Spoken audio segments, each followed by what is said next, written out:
I mean, what do you think? Have you had any of these kind of escalations come up? No, I haven't had anything come up when pertaining to a passenger assaulting another passenger or crew member. But I did have a an intoxicated individual during boarding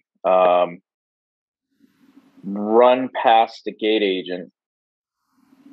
So in other words, they had a little verbal confrontation up at the gate with the gate agent, and the gate agent decided to not board this individual because of the intoxication and the confrontation they're having. And the passenger decided, well, I'm not going to listen to the gate agent. I'm just going to walk or run or jog by the podium and just go onto the airplane, which, now they're trespassing. And they were not ticketed in first class, but she decided she was going to take a first class seat.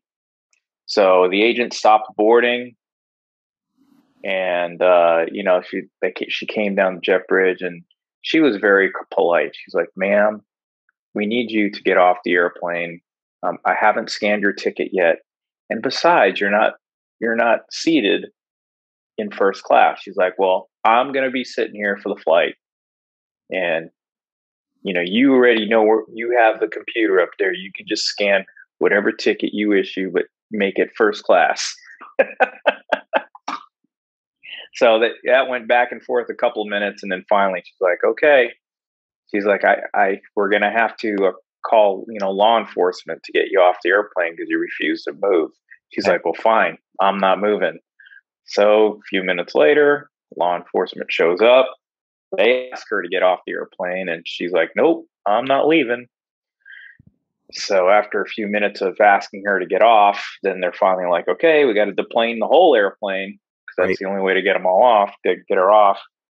And as everybody's starting to get up, another ABP, able-bodied passenger, starts pleading with the individual. She's like, the man was like, "Hey, listen, if you just get up and walk off this airplane right now, you'll have a much easier time getting to where you need to go.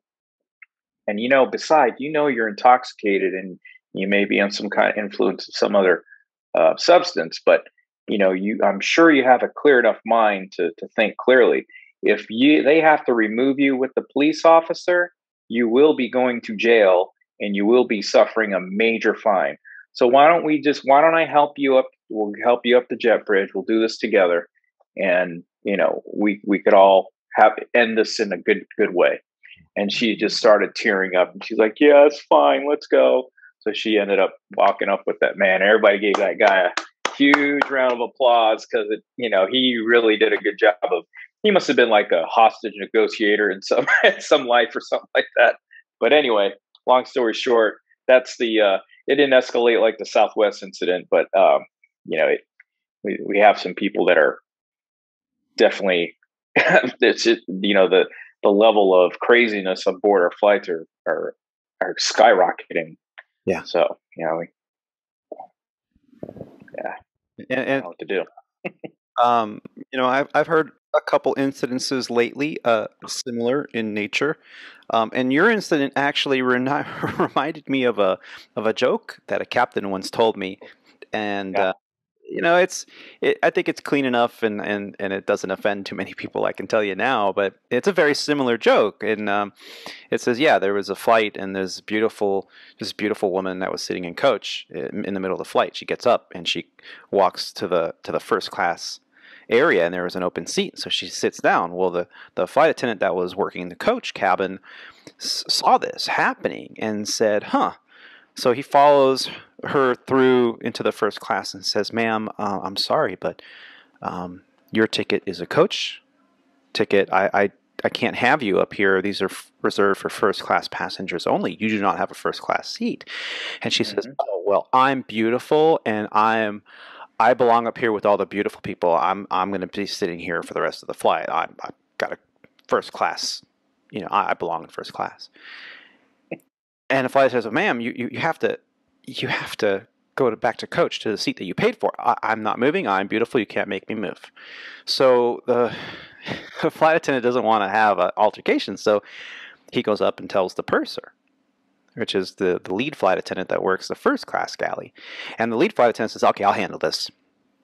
So she walks back there and looks her, in the face, and gets real close to her and looks her in the eyes and says, ma'am, you did not buy a first class seat. I'm going to need you to collect your bag right now and follow me to the back and take your originally assigned seats, or there will be trouble. Okay? You need to get your stuff. And without missing a beat, she's like, well, I'm a beautiful person. I belong up here with the beautiful people, and you can't make me move. So the person was like, oh my God, what are we going to do? So she calls the captain in the intercom and says, Captain, we got a problem back here. I have a passenger that refuses to move back to her coach seat. She's in a first class seat, and we've asked her multiple times. She will not move. And the captain goes, oh, yeah, I've heard about this happening. By any chance, is she a relatively attractive blonde woman? Yeah. And he's like, huh, okay. So he looks at his FO, and he goes, how do you think we should handle this?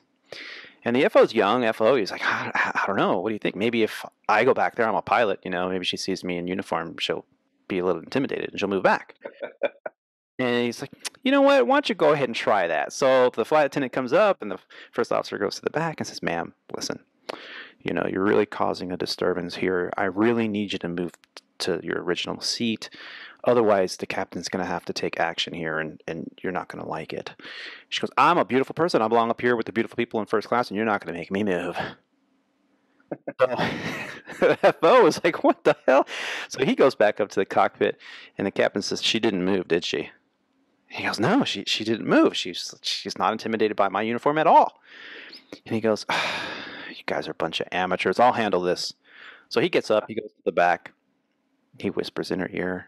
Immediately she goes, oh my God, Captain, I'm so sorry. Oh, yes, I'll move right away.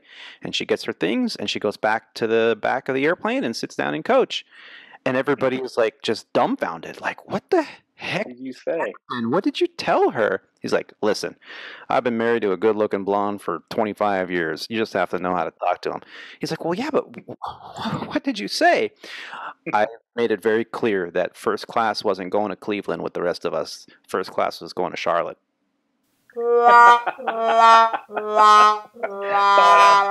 Ting! Thank you, ladies and gentlemen. I'll be here all podcasts. And please remember to tip your stewardesses on your way out. So maybe you can tell me here. Some stand-up now that you're a captive audience. Yes. Nice. Sorry, just that. Oh, man. That's funny.